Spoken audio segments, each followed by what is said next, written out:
सभी भाई बहनों को जय मसीह की। जैसा कि हम बात कर रहे हैं परमेश्वर की आत्मा के रूपों के बारे में, तो आज हम बात करेंगे परमेश्वर की बुद्धि और ज्ञान के आत्मा के बारे में। पुराने नियम और नए नियम में दोनों के अंदर बुद्धि और ज्ञान के आत्मा का वर्णन बहुत बार आया है।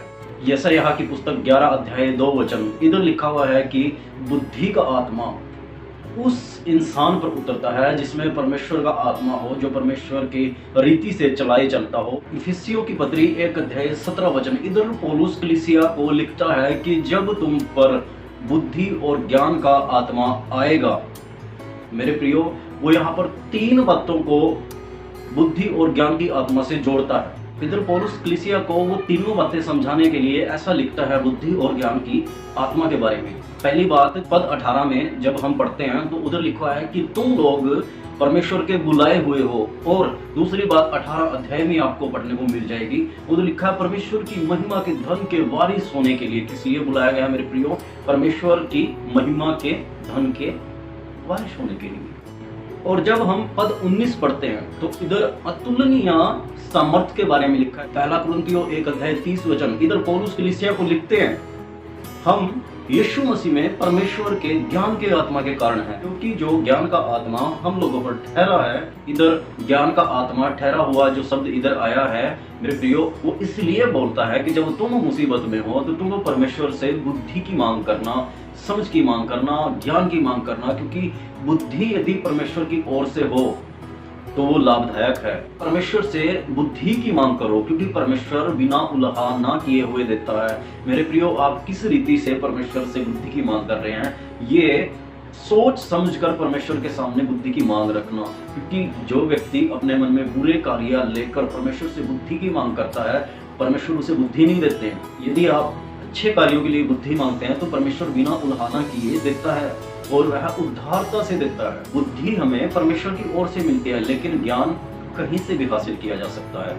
यहाँ पे इन पद में हम देखते हैं कि बुद्धि और ज्ञान में थोड़ा डिफरेंस दिखाया गया है। ज्ञान क्या चीज है मैं बता देता हूँ आप लोगों को। किसी भी कॉलेज यूनिवर्सिटी से जाकर आप जो शिक्षा ग्रहण करते हैं वो है ज्ञान, वो है संसारिक ज्ञान। लेकिन जो परमेश्वर की छत्र छाया में, उसके शरण स्थान में आप आकर परमेश्वर से जो बुद्धि पाते हो, वो बुद्धि अलग। याकूब 3 अध्याय 13 से 17 वचन, इन पदों में बताया गया है कि बुद्धि 2 प्रकार की होती है। एक ईश्वरीय बुद्धि होती है, एक संसारिक बुद्धि होती है। मेरे दोस्तों, आज डिपेंड करता है कि आप किस बुद्धि के चलाए चल रहे हैं। जो परमेश्वर पर विश्वास करते हैं उन्हें बुद्धि परमेश्वर से मांगनी चाहिए, ना कि किताबी कीड़ा बनकर ज्ञान को हासिल करने वाला बनना चाहिए। दोस्तों, यदि आप नीति वचन में पढ़ते हो ना, तो उधर बहुत बार लिखा हुआ है कि बुद्धि चौराहे पे खड़ी होकर आवाजें लगा रही है।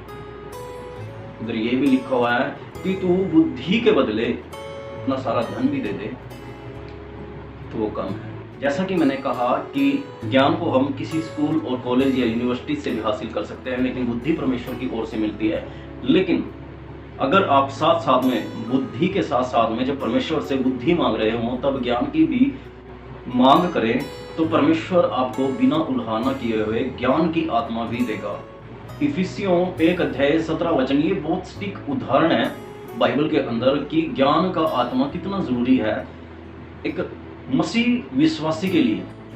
पहला कुरिन्थियों 12 अध्याय 8 वचन, इधर भी बुद्धि और ज्ञान की आत्मा के बारे में जिक्र होता है। मेरे प्रियो, इधर जो पौलुस जिस ज्ञान की, जिस बुद्धि की बात करता है, वह कोई साधारण बुद्धि नहीं है, वो परमेश्वर की ओर से आया हुआ ज्ञान है। ये उस विषय में है जो परमेश्वर की बातों को मनुष्यों तक पहुंचाने का काम करता है। जैसा कि संसार के बीच में एक मरी फैली हुई है, उस मरी को लेकर बहुत से लोगों ने पहले ही भविष्यवाणी कर दी थी, वो परमेश्वर की ओर से ज्ञान का आत्मा है। लेकिन जिन लोगों ने बाद में भविष्यवाणी करनी स्टार्ट की, तो मेरे प्रियो वो समझ लीजिएगा कि वो ज्ञान किसकी ओर से है। कोई बड़ी घटना किसी दूसरे व्यक्ति के जीवन में घटने वाली हो और उसे परमेश्वर अपने विश्वासी जनों को पहले ही दिखा दे, तो वो है ज्ञान का आत्मा। वचन में लिखा हुआ है कि तुम अपनी समझ का सहारा न लेना, वरन परमेश्वर पर अपनी पूर्ण आशा लगाए रखना। मेरे प्रियो, जब हम पढ़ते हैं प्रेरितों के काम 5 अध्याय 1 से 11 वचन तक, तो इधर हनन्याह और उसकी पत्नी के बारे में जिक्र किया गया है। जब हनन्याह परमेश्वर के दास के सामने झूठ बोलता है तो परमेश्वर के दास के सामने ही वह दंड का भागी हो जाता है, क्योंकि उसने झूठ बोला और उस झूठ में उसकी पत्नी ने भी उसका साथ दिया, जिसके कारण उसकी पत्नी की भी मृत्यु हो जाती है। तो मेरे प्रियो, परमेश्वर की आत्मा के सामने परमेश्वर के दास लोग जो परमेश्वर की ज्ञान की बातें आप लोगों के बीच में करते हो, उनके सामने कभी झूठ मत बोलना। ये वचन हमें यही सिखाता है कि परमेश्वर की आत्मा के सामने कभी झूठ मत बोलना, उस ज्ञान की आत्मा के सामने कभी झूठ मत बोलना, क्योंकि बुद्धि परमेश्वर की ओर से आई है। फिर परमेश्वर के दास को कौन झूठा ठहराएगा?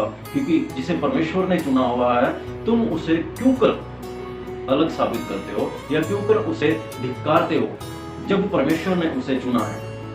तो मेरे प्रियो, आज के समय में आपकी यही दुआ हो जाए कि परमेश्वर से आप बुद्धि और ज्ञान का आत्मा मांगे, तो परमेश्वर आप सभी लोगों को बहुत आयास से आशीष दे।